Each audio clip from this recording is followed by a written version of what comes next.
여러분 안녕하십니까? 뉴스룸을 시작하겠습니다.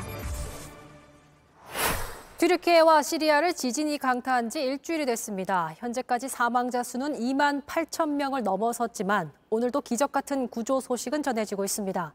전 세계에서 그리고 오랜 앙숙이었던 아르메니아에서도 도움의 손길이 이어지고 있습니다. 홍지용 기자입니다. 특전사와 소방구조대원들이 들것에 양옆을 받쳐서 생존자를 실어 나릅니다. 현지 시간으로 어제 우리나라 긴급구호대가 하루 동안 생존자 3명을 구조했습니다. 65살 여성 그리고 모자지간인 17살 남성과 51살 여성입니다. 우리 구호대는 사흘 동안 8명을 구했습니다. 이처럼 튀르키예 곳곳에서 기적과 같은 구조가 이뤄지고 있습니다. 하타이주에서는 생후 7개월 된 아기가 139시간 만에, 카흐라만 마라시에서는 19살 소녀가 128시간 만에 구조됐습니다. 그렇지만 생존 골든타임인 72시간이 지나면서 잔해 속에서는 사망자도 많이 발견되고 있습니다. 튀르키예와 시리아 당국이 집계한 사망자 수는 2만 8천 명을 넘어섰습니다. 현지 유엔 관계자는 사망자가 현재 파악된 규모의 2배 이상이 될 수 있다고 내다봤습니다.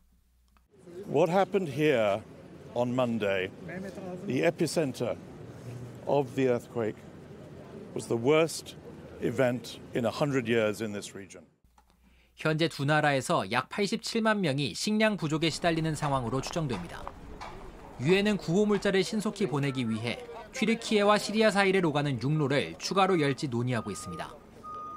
오랜 갈등으로 지난 35년간 튀르키예와 국경을 걸어 잠갔던 아르메니아도 빗장을 풀고 구호물자를 전달하기 시작했습니다.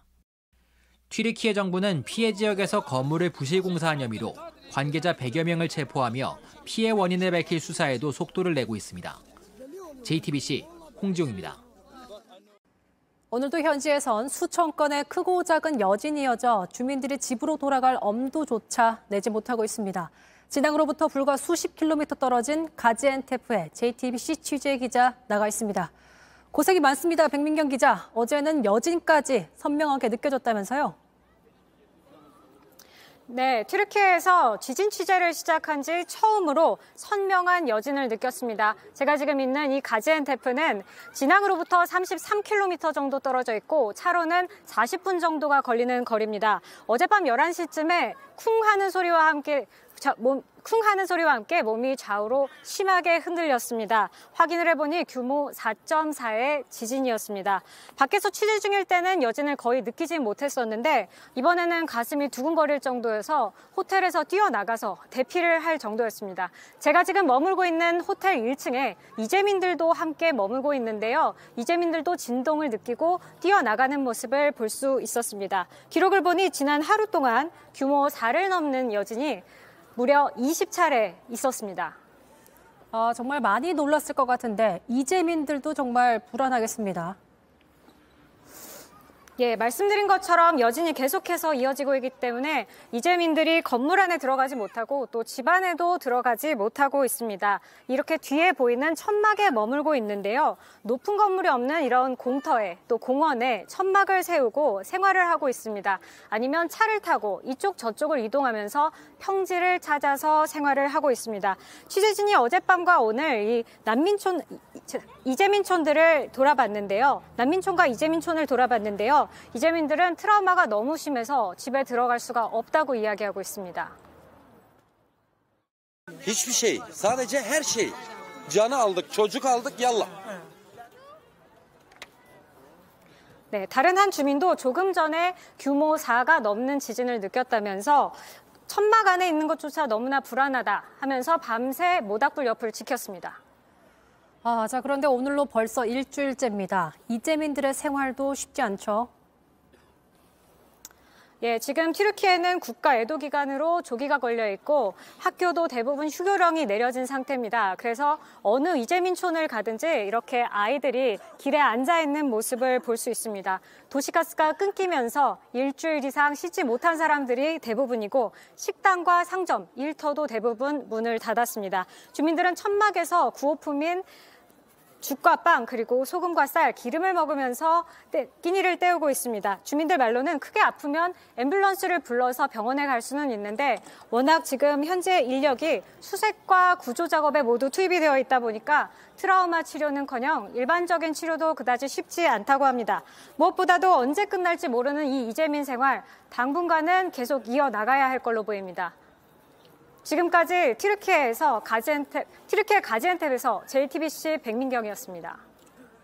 자, 이런 와중에 약탈 범죄가 기승을 부리고 있습니다. 구호품이나 빈집을 노린 약탈로 일부 지역에선 총격전까지 일어나 구조 작업이 중단되기도 했습니다. 에르도안 튀르키예 대통령은 범죄 행위에 대한 단호히 대응하겠다고 경고했습니다. 신혜원 기자입니다. 한순간에 삶의 터전을 잃어버린 생존자들. 길바닥에 앉아 끼니를 때우고 통제선도 없는 수색 현장 근처에 모여 잠을 청합니다. 그런데 이렇게 하루하루를 힘겹게 버티는 생존자들을 상대로 한 약탈 행위가 기승을 부리고 있습니다. 빈집을 털거나 상점 창문을 떼고 들어가 물건을 훔치고 현금 인출기를 통째로 뜯어가고 있는 겁니다. 가장 큰 피해를 입은 도시 하타이에선 구호단체 직원을 사칭해 식량을 실은 트럭 6대를 가로채려 한 사건도 벌어졌습니다. 일부 지역에선 급기야 총격전까지 일어났습니다. 치안이 급격히 나빠지자 독일과 오스트리아를 비롯한 해외 구조팀이 철수를 결정하기도 했습니다.